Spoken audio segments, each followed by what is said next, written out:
Today I'm here in Brighton, one of my favourite cities, in search of a bird which gathers in huge numbers at this time of year. The starling is a medium-sized bird with a short tail, a pointed head and triangular wings. In flight they almost look like mini fighter jets, with plumage that's beautifully iridescent and flecked with white spots. I'm here specifically to hopefully see a spectacle I've always dreamt of seeing, the Brighton Pier Starling Murmuration.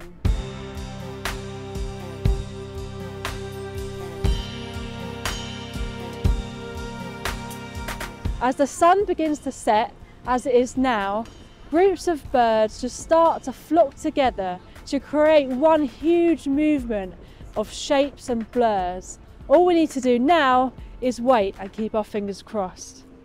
As day turned to night, small flocks began to trickle in, flying across the urban coastline.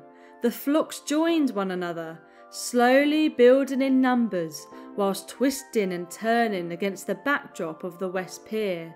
Shapes began to form as thousands of these birds moved as if they were just one big organism.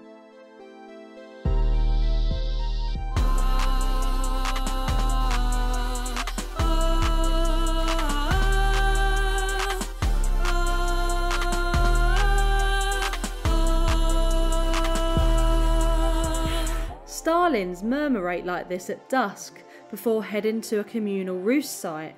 It's likely a case of safety in numbers, which gives them greater protection against predators like the urban dwelling peregrine falcon. Numbers were beginning to reach their peak as thousands decorated the sky all around me. Up to over 18,000 starlings can be counted roosting here in Brighton. However, it used to be much more. In the 1970s, numbers reached up to 90,000 birds.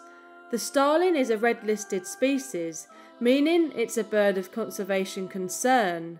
This population decrease is likely due to a decline in insects caused by pesticide use and a lack of nesting options. However, Brighton Palace Pier is doing a great job of alerting the public of this spectacle and the threats starlings face, with plenty of signage and engagement. So the sun has just set here in Brighton and I've just seen my first ever starling murmuration. It was absolutely incredible. They were going over our head, they were underneath us, and now we can hear the amazing sound of them roosting underneath us, underneath the pier.